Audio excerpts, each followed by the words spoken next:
Olá, turma do primeiro ano, tudo bom com vocês?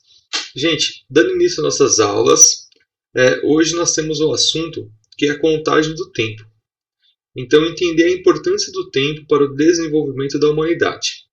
Para que isso fique mais claro, eu preparei aqui uma apresentação, uns slides, e aí eu vou explicá-los para vocês. Então, por gentileza, prestem atenção. Muito bem, tempo histórico. Vamos entender a necessidade de contar o tempo, ou por que o tempo passou a ser algo tão importante nas nossas vidas. Primeira pergunta aqui. O tempo sempre foi uma preocupação dos seres humanos? Será que sempre nós contamos o tempo, gente? Desde o nascimento, desde os primórdios da humanidade, o tempo é algo importante para a gente? Os principais historiadores definem que a época em que o tempo passou a ser algo tão valioso, o estudo minucioso do tempo, é o período ligado à Revolução Agrícola. Tá?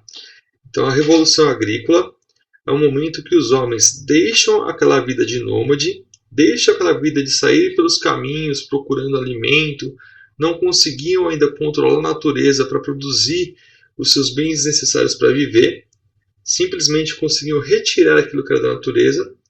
Quando o homem começa a entender que ele é capaz de produzir seus alimentos, ele vai passar a dar muito mais importância à contagem do tempo. Porque a partir do momento que ele consegue entender as transformações que se passam no decorrer do tempo, ele vai conseguir entender a época correta do plantio, a época correta da colheita e assim por diante. Um exemplo disso é o próprio Egito Antigo. No Egito Antigo, as produções são todas feitas às margens do Rio Nilo. E o Rio Nilo, gente, ele é um rio que ele tem um temperamento difícil. Em alguns momentos, ele invade toda a área seca e transforma tudo aquilo em uma área lodosa. E seria impossível de plantar. Depois, quando o rio se recolhe um pouco, essa área fica extremamente fértil e ótima para o plantio. E depois vem o período de seca e as inundações novamente. Então, se os homens não conhecessem os períodos do Rio Nilo, seria praticamente impossível produzir uma boa plantação ali. Então, os homens, a partir do momento que foram desenvolvendo a agricultura, desenvolveram também as características da contagem do tempo. Tá bom? Então, agricultura e tempo é uma coisa que está intrinsecamente ligada. É algo muito importante de se entender. Os primeiros, gente, a produzir um relógio, literalmente a definição perfeita da contagem do tempo, acredita-se que foram os babilônicos, tá bom? Os povos que viviam na Mesopotâmia. Também aqui na América, os incas, os maias, os astecas, eles eram excelentes em astronomia e eles conseguiram também, a partir das fases da Lua, a contar o tempo com grande eficiência. Bom, os babilônicos, gente. A Babilônia foi um império que se desenvolveu entre mais ou menos 1950 a.C. até 539 a.C., lá na região da Mesopotâmia. Mas, professor, onde que é a Mesopotâmia? Eu não consigo encontrar ela aqui no mapa. Gente, é o mundo árabe. Tá? Quando a gente fala de Iraque, Israel, a região da Palestina, tá? Então aquela região da Península Arábica, toda ela era composta pela Mesopotâmia. E eles criaram, gente, um famoso relógio de sol. Tá? Esse relógio dividia primeiro o dia em 12 partes e depois em 24. Ou seja, criando a divisão do tempo que nós utilizamos até os dias de hoje. Tá? Adiante um pouquinho na história, fazendo uma boa caminhada aí no tempo histórico, vamos chegar ao período da criação do nosso calendário. Turma, aqui no Brasil, como na maior parte dos países aqui do Ocidente, nós utilizamos o que nós chamamos de calendário gregoriano, tá bom? Então, o Papa Gregório, lá mais ou menos no ano aqui, ó, gente, de 1582, ele escreveu uma bula papal trocando o calendário existente no Ocidente. Então, todos os países que eram cristãos foram obrigados a adotar um novo calendário criado por ele. Antes, o calendário utilizado aqui na região do Ocidente era o calendário juliano. que foi criado pelo Júlio César, pelo imperador romano. Como o Papa ele queria dar o centro da sociedade à Igreja deveria ser a base da sociedade, então ele criou marcos cristãos para iniciar um novo calendário. E ele chamou esse calendário de Papa, né? Esse calendário, na verdade, ficou conhecido como Papa Gregoriano, por causa da pessoa que literalmente colocou ele em utilidade. Esse Papa, gente, ele dividiu a história da humanidade em duas partes, tá bom? A primeira parte, antes de Cristo, então assim, os acontecimentos que ocorreram antes da existência de Jesus Cristo, aí o Anno Domini, né, o ano do nascimento de Jesus Cristo, e de Jesus Cristo em diante, tá bom? Essa parte da linha do tempo ela é bem menor do que essa parte da linha do tempo. Né? A humanidade existe muito, muito antes da existência de Cristo. E ela existe há pouco tempo depois da existência de Cristo. Nessa parte da linha do tempo, a história é sempre, a linha do tempo é sempre decrescente. É sempre do ano maior para o ano menor, até chegar no ano zero, que é o nascimento de Cristo. Então, quanto maior for o número da data, mais antiga ela é. Quanto menor for o número da data, mais próximo de Jesus Cristo ela se aproxima. Quando chega o ano do nascimento aqui de Cristo, gente, aí então a história passa a ser crescente, tá bom? Vai do zero, o ano zero que é o nascimento de Cristo, e vai até os dias de hoje, tá bom? Então, até a atualidade. É assim que foi definido pelo Papa Gregoriano. Ele definiu o ano do nascimento de Cristo como um marco histórico.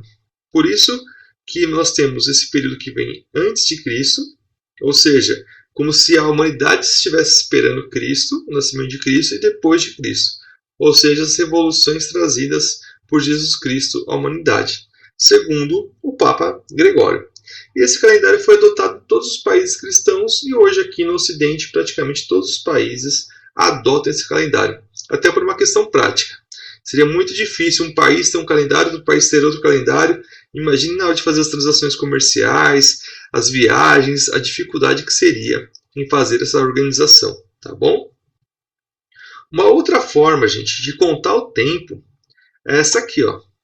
É a linha do tempo histórico. Essa aqui, galera, eu peço que até que vocês, se puderem, anotem no caderno com muito capricho essa linha do tempo histórico, porque ela vai ser utilizada no primeiro ano, no segundo ano e no terceiro ano, tá? Então nós vamos estudar todos esses períodos da história. Essa linha do tempo histórico, gente, ela não é uma linha do tempo brasileira, tá? Então alguns acontecimentos aqui no Brasil, infelizmente, não são relatados nessa linha do tempo. Esse modelo de linha do tempo que nós temos aqui é um modelo francês. Então, a principal base das transformações do tempo são as transformações que ocorreram na Europa, na África e na Ásia, ou seja, no famoso Velho Mundo. Bom, então vamos entender um pouquinho essa linha do tempo, gente. Essa linha do tempo é dividida em Paleolítico, Neolítico, Idade dos Metais, Idade Antiga, Idade Média, Idade Moderna e Idade Contemporânea. Tá bom? São as eras que o ser humano passou. Essa linha do tempo nossa, gente, que nós estamos estudando aqui em História, ela é uma linha do tempo histórico. Então ela trabalha desde o surgimento do homem. Existem outras linhas do tempo que tratam de outras questões, tá bom? Por exemplo, a paleontologia é uma linha do tempo muito maior do que a nossa. Mas para nossas aulas de história, essa aqui seria a mais adequada. Então nós temos aqui do surgimento do primeiro homem, primeiro hominídeo, há 7 milhões de anos até a atualidade. E cada momento desse aqui, gente, ele é marcado por grandes transformações. Então, quando acontece uma revolução na forma do ser humano viver, nós temos um novo período histórico. Então, o Paleolítico é aquela época ainda que o homem é nômade, ele ainda muitas vezes não domina muito bem a agricultura, tem pouco domínio do fogo, ele não é sedentário, e aí então o homem ele vai se desenvolvendo, evoluindo até mais ou menos esse período finalzinho do Paleolítico. Quando ele se torna já sedentário, passa a dominar o fogo e fazer novas ferramentas de pedra polida, vai entrar no período Neolítico. Quando o homem desenvolve o metal, gente, o uso do metal, a metalurgia, então nós teremos um novo período da história que é conhecido como Idade dos Metais. Isso vai até o período que o homem desenvolve a escrita. Aí depois nós temos o surgimento dos grandes impérios, tá? Que é conhecido aqui no período da Idade Antiga, por exemplo, Grécia, Roma. Aí nós temos a Idade Média, que teoricamente ela fica no meio dessa linha do tempo. Tá? A Idade Média ela representa a ascensão da Igreja Católica na Europa, ela vai representar grandes transformações culturais. A Idade Moderna, tá bom? Que é a formação das monarquias absolutistas lá na Europa. E a Idade Contemporânea, que é o nosso período histórico. Todos esses períodos vão ser estudados profundamente nas aulas de história. Tá? Nós vamos estudar tudo isso aí, galera. Mas cada coisa é seu tempo. Então, nesse primeiro ano, nós estudamos essa parte da linha do tempo. Depois, no segundo ano, esta parte. E para finalizar, no terceiro ano, nós pegamos o finalzinho da Idade Moderna e estudamos a Idade Contemporânea. Tá bom? Então, essa marcação do tempo é muito importante. Aqui eu deixei duas linhas do tempo. Ó. Nós temos uma linha do tempo mais moderninha, dividida de uma forma mais específica, nessa parte inferior da linha. E nós temos também uma linha do tempo mais antiga, tá? que divide o mundo em pré-história e tempos históricos. Essa ideia de pré-história, gente, a gente eliminou do vocabulário dos estudos de história. Tá? Não existe mais pré-história. Pré é antes da história. Se nós conseguimos estudar aquele período, então não tem mais pré, é história, tá bom? Então nós temos o período da história muito antiga até os dias de hoje. Tá? Espero que essa linha do tempo tenha ajudado vocês a compreender o que será estudado por nós durante esse ano letivo. E também eu queria mostrar que voltar novamente nessa outra linha do tempo e ressaltar a questão cultural. Então a questão cultural e a questão religiosa criou novos marcos do tempo para nós, tá bom? Então, como o Brasil é um país que inicialmente era um país católico, o Brasil acabou adotando esse sistema aqui de calendário, que é o calendário feito pelo Papa Gregoriano. Gente, então essa é a nossa introdução à matéria.